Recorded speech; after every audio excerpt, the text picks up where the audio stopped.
going to happily bring up our first speaker for the evening, Giles Hutchins.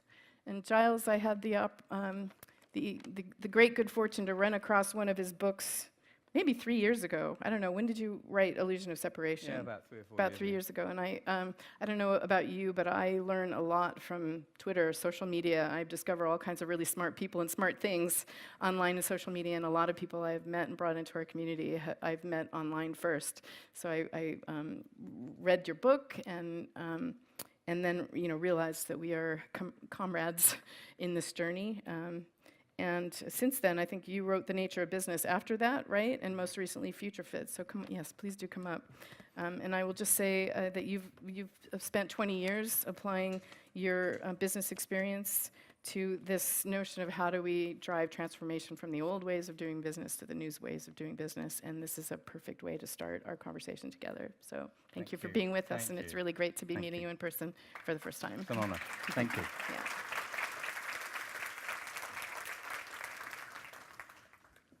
Welcome, everyone. It's an honor to be here with you all, and thank you, Cohen, for that lovely introduction. So, I've had the great pleasure over the last few weeks of interviewing a number of senior business leaders from a variety of different organizations, and I've been struck by the consistency of my findings. All of these CEOs of quite different organizations holding an immense tension without exception.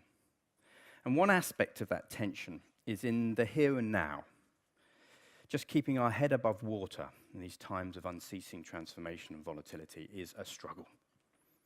And the other part of the tension is in the future, but not some distant future, just 3 years from now, just around the corner, an increasing recognition amongst our senior leaders that in order to be relevant, to do more than just survive in these times of transformation, we need to transform our organizations in radical ways.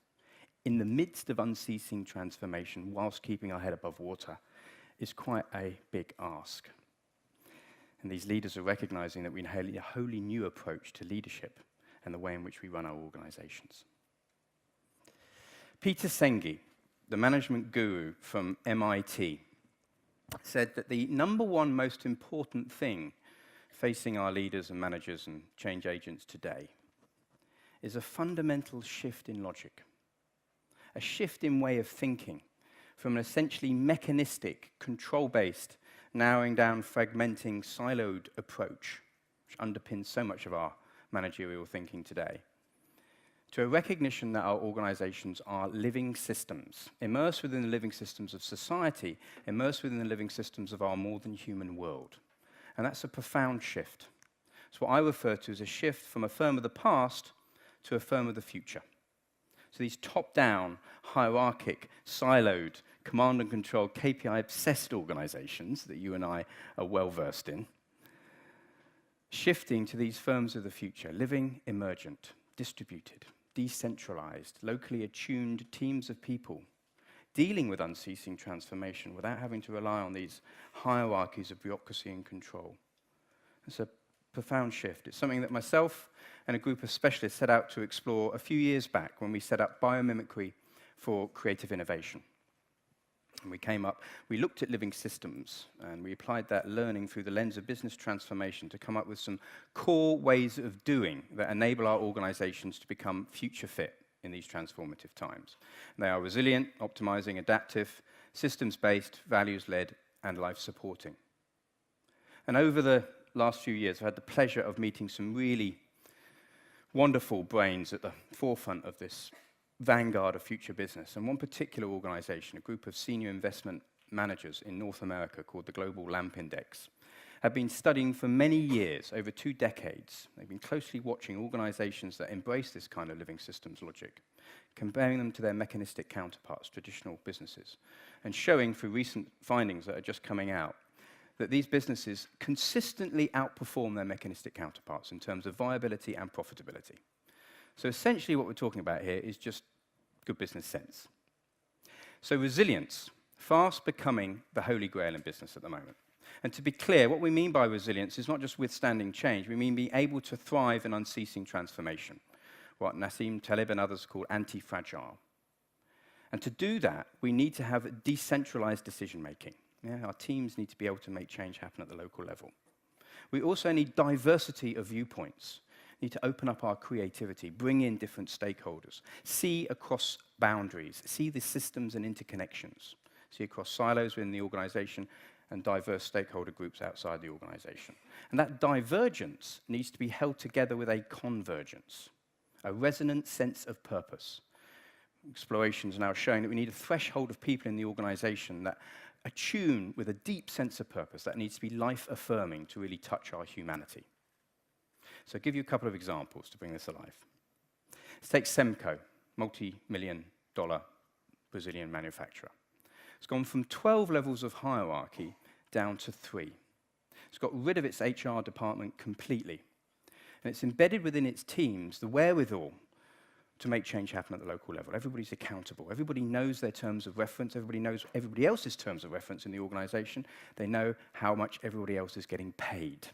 Can you imagine that transparency in your organizations? And Ricardo Stemler, the brainchild behind this, because this isn't a new managerial fad, by the way. This has been working effectively for over 15 years in a very complex business and fast-moving environment. He says that the number one stumbling block he's found over these years in himself, in his senior leaders, and leaders through all levels of the organization to embrace this living systems approach, is an inability inside ourselves to let go of control that we all have. So I found that a really interesting insight. Our ability to let go of control and open up to our emerging future is vital for these transformative times. So quite a different example now. Waste Incorporation, a big waste company. So customers pay them to take waste, they dump the waste out into landfill and out to sea. No questions asked, very profitable business model, all part of the take, make, waste paradigm. They had the wherewithal, even though it was a very profitable business, to explore how could we change our value as a living system? How could we look at the way in which we work with society and the environment differently? And they brought in different stakeholders, customers, suppliers, and ones that perhaps organizations would maybe see as the enemy or exclude, like environmentalists and pressure groups and think tanks and indigenous communities, and brought them in. And within a period of just a few weeks, they understood what their real niche was as a living system. And that was to really understand waste and to divvy up waste into streams that could be turned into energy, could be turned into inputs for others, and it could be turned into biodegradable waste for nature. In so doing, cannibalizing much of their existing business model, to the point that sometimes when customers used to pay them to take waste, now that they would be paying them to take the waste because they'll be turning it into profitable energy. Working more effectively with their customers and suppliers in the process, with all of their stakeholder community, and making them far more relevant and resilient for the world that we operate in. But what I've found that's of real interest, I believe, over the last few years, is that for these ways of doing to really sing, to come alive in our organizations, they need to be underpinned and infused by these ways of being. And that's what I explore in my latest book, Future Fit, how these ways of being entwine with these ways of doing. And I've been exploring simple, liberating approaches, liberating structures, if you like, that we can all bring in. Often, many of them require no business case, so that we can start making change happen now in our organizations. Let me give you a couple of examples. Sensing and responding. The ability for myself, my team, my organization to sense and respond in these times of fast-moving change is critical. How do I bring that in? Well, Carl Jung refers to our natural ways of knowing as intuitive, our rational, our emotional, and our somatic ways of knowing, our sensorial. Just bringing in more of our humanity into the workplace, opening up to more of who we are, enables us to be more responsive, more receptive to change, and more responsive to how we act, rather than reactive. So I have a couple of business examples. A media company, beginning of every meeting, imagine this in your organizations. At the beginning of every meeting, they have a minute's silence. Yeah? No business case required. Has profound effects. Within a few weeks, they notice the quality, the interactions, rather than being beholden to our ego minds who are actually in service of the meeting, that subtle shift. Another organization, at the beginning of every meeting, a manufacturer, they have a check-in where people are volunteered to share examples or someone they would like to thank in their team or wider group for the little act of something that they would like to highlight, that someone being in service of someone else. That simple act shifts our culture. Because if we're honest, much of our performance management review mechanisms still encourage competitiveness. Quite quickly, we can encourage more of our natural humanity to come through, our desire to want to be in service and to want to share, through simple interactions. I've had the pleasure of working with a supermarket recently where we bring in people from the shop floor and from senior management every few weeks, and we sit in a room for half a day in a circle, and we speak and we listen from the heart. Simple. Always has profound consequences, no matter where I've done it. More recently in a global German organization with a bunch of millennials in a castle in Bath in the UK recently. No matter what the situation, people have profound reactions to this because we're so caught up, we've forgotten how to speak and listen from the heart, the most fundamental of human interactions as social creatures. It's really fascinating. Simple things. A lot of this is about creating soul in the organization, bringing in our soulful selves. Parker J. Palmer, the leadership specialist, talks of the soul being like a wild creature in the woods, and that we, searching for our purposeful organizations, go crashing into the woods with spotlights strapped to our foreheads, searching for this wild creature, which of course just flees. What we need to be doing is creating an environment that allows, a nurturing environment that allows that soul to feel like it can start coming through. That's our job.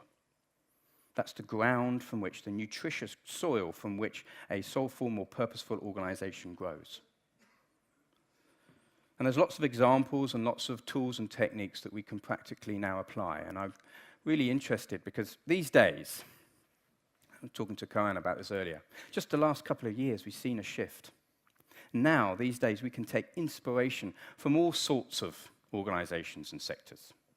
Let's take the B Corp movement, for instance. I know that's bubbling up here in Denmark. And thousands of organizations now around the world signing up to voluntarily change their legal constitution away from being beholden to short-term returns for shareholders to actually creating value for all stakeholders, including society and the environment, and not seeing that as a moral burden or duty, but realizing it creates the very divergence, the very convergent mission, sense of mission to bind people so that we can be more resilient and effective.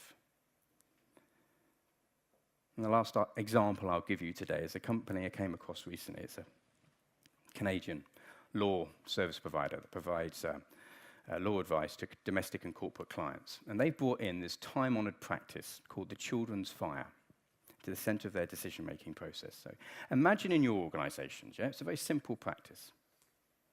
Every time in our boardroom we make a decision around strategy and operations, we consult what impact is this decision having on the children, the next generation. Simple. Imagine if just half of the organizations represented here in this conference did that, what an effect it would have. And I can hear yesterday's logic creeping in saying, hang on a minute, in the midst of all of this challenge and turmoil, why on earth are we talking about children in the boardroom, for heaven's sake? Come on, let's get real. But actually, it was the very thing that enabled this organization to widen their perceptual horizon, to understand their real value as a living system. Because quite quickly they realized much of their business model was dysfunctional, was reliant on earning more money the more that communications broke down in their domestic and corporate clients. And how was that helping leaving the guard richer than we found it? How was that leaving a better world from our children? They quite quickly explored how they could be part of the solution rather than part of the problem, equipping themselves to help their clients resolve conflict into deeper learning, strengthening their clients as a result, attracting and retaining a far higher quality of people that want to be part of that kind of firm, differentiating themselves in the process. And it begs the question, what kind of organization is it that doesn't value the livelihood of our own children? So, to summarize, we are in the midst of a metamorphosis. Profound shifts are affecting us at deep and partly unconscious levels, calling into question our very sense of place and purpose within this world. the more conscious we can be as change agents in our organizations, as leaders, of not just the superficial tip of the iceberg, but the deep shifts in terms of how we view ourselves as living systems, immersed within this society, immersed within this more than human world, as Koan said, as interrelational. The more we can bring that into our organizations and allow that to enrich our perceptual horizon, the more we will help our organizations not just survive, but truly thrive in the challenging times ahead. And so I'll finish on a quote from the French philosopher, Marcel Proust, who says, "The greatest voyage of our lifetimes is not in the seeking of new landscapes, but in the seeing with new eyes." Thank you.